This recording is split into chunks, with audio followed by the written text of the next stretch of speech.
Welcome back to France 24. I'm Delano D'Souza and we are live from Paris. The headlines this hour. Donald Trump lashes out at China and the World Health Organization during his virtual address to the UN General Assembly. The US president says Beijing should be held accountable for the spread of COVID-19. Republican senators fall in line, paving the way for Donald Trump's pick for the Supreme Court to be voted on before November's election. And as the coronavirus death toll crosses 200,000 in the United States, England enforces stiff measures to limit the spread of COVID-19. Bars and restaurants to shut at 10 p.m. for at least the next 6 months.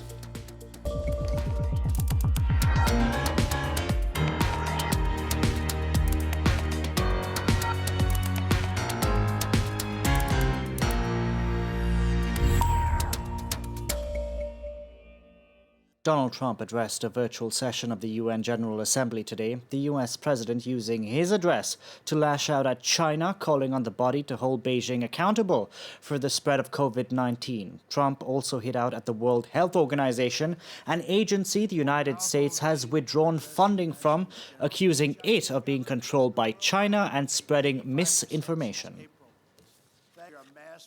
We will defeat the virus. We will end the pandemic. And we will enter a new era of unprecedented prosperity, cooperation, and peace. As we pursue this bright future, we must hold accountable the nation which unleashed this plague onto the world, China. In the earliest days of the virus, China locked down travel domestically while allowing flights to leave China and infect the world.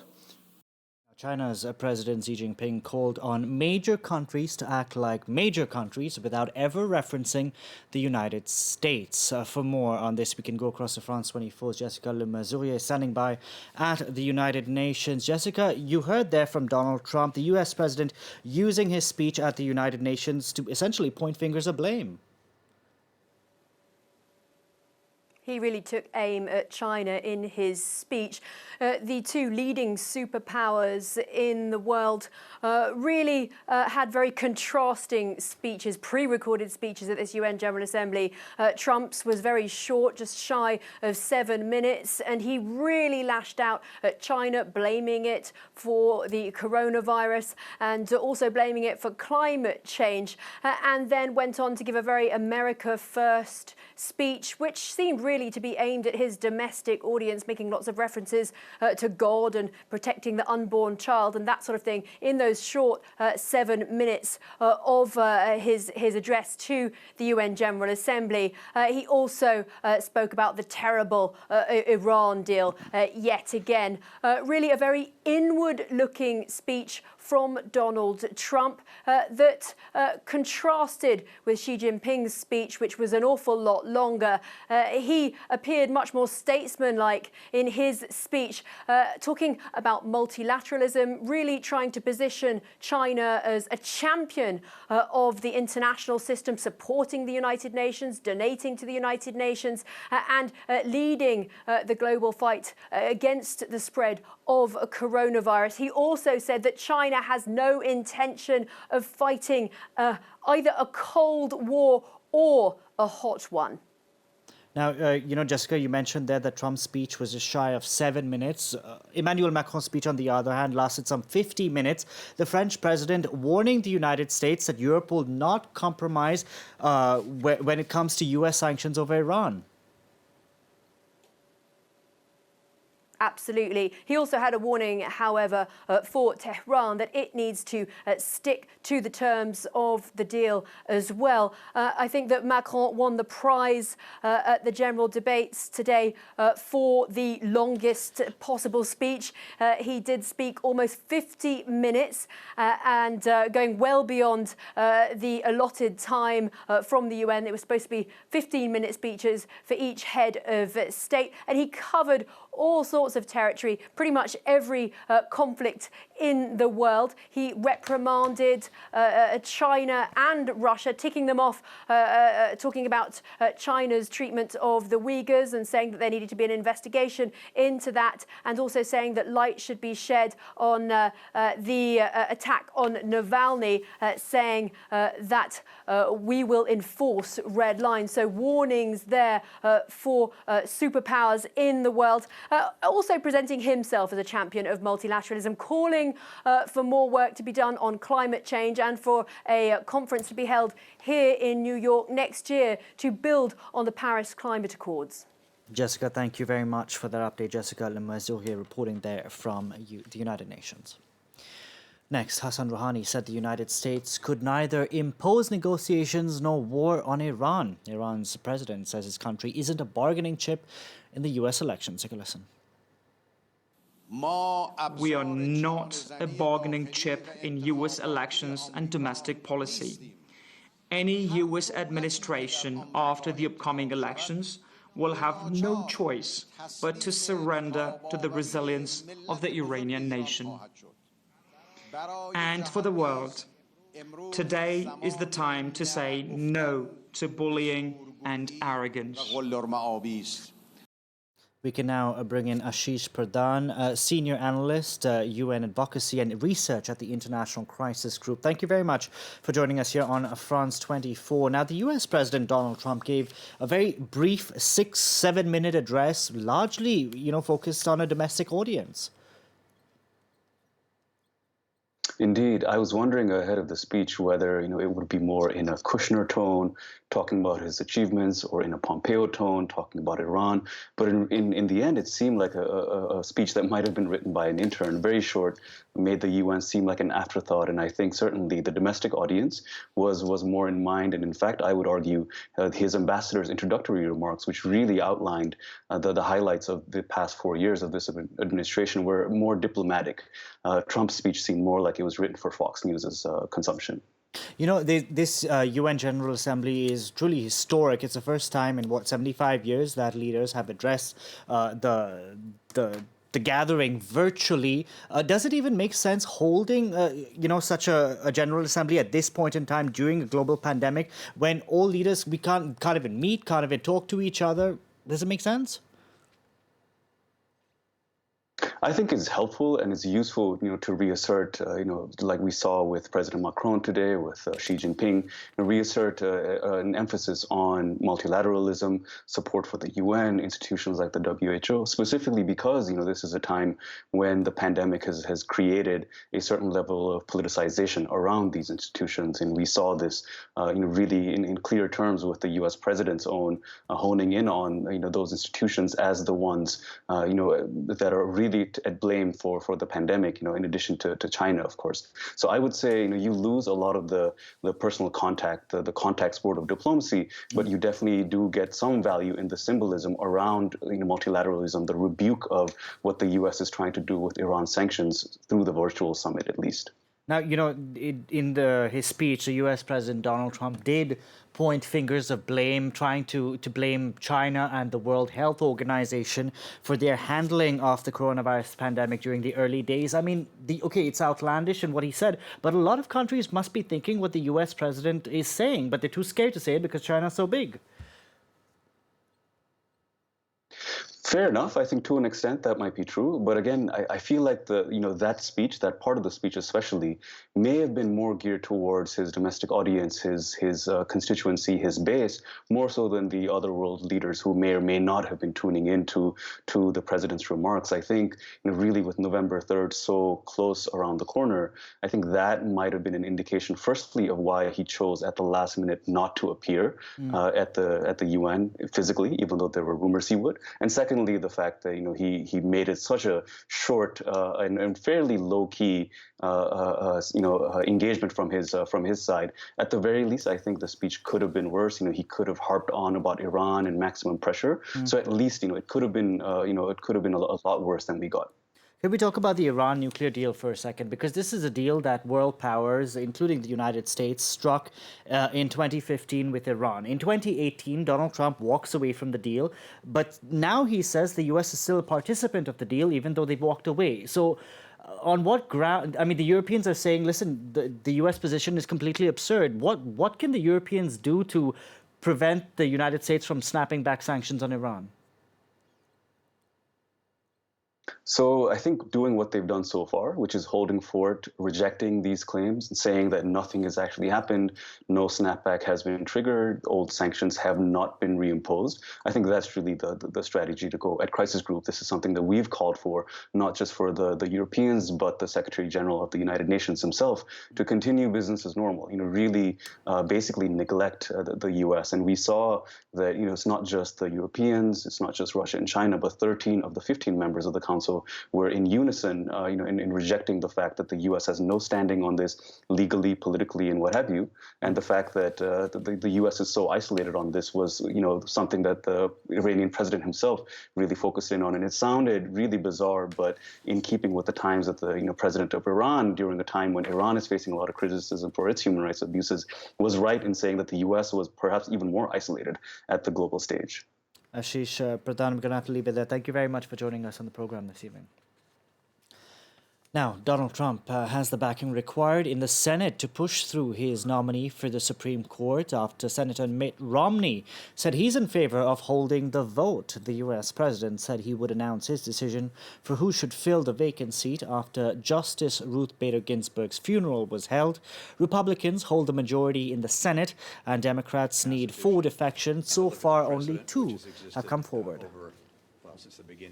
I recognize that we may have a court which has more of a conservative bent than it's had over the last few decades. And I know that a lot of people are saying, gosh, we don't want that change. I understand the energy associated with that perspective.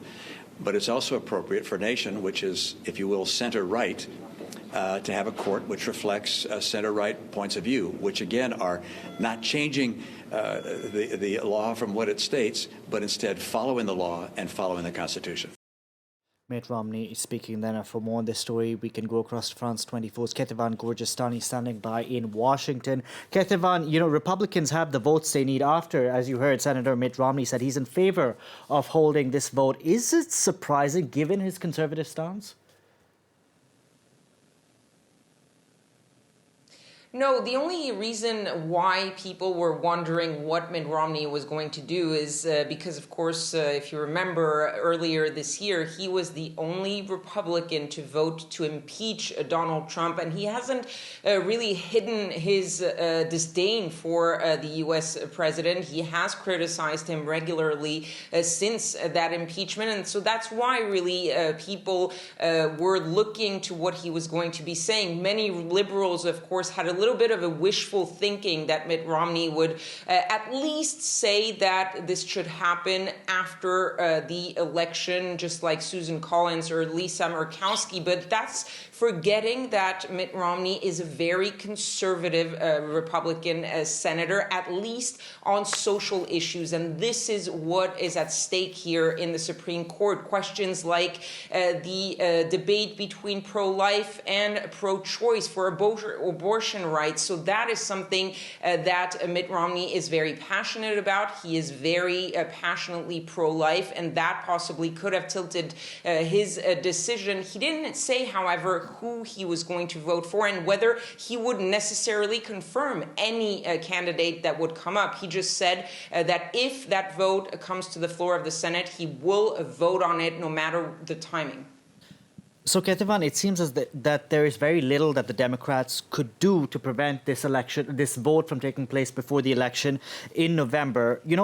Given that just now the U.S. death toll has reached 200,000 from COVID-19 and Ruth Bader Ginsburg's death, has come, could all these factors galvanize the Democrats to come out and vote? Because I know that fundraising targets have exceeded expectations in the past few days since, the liberal justice has died.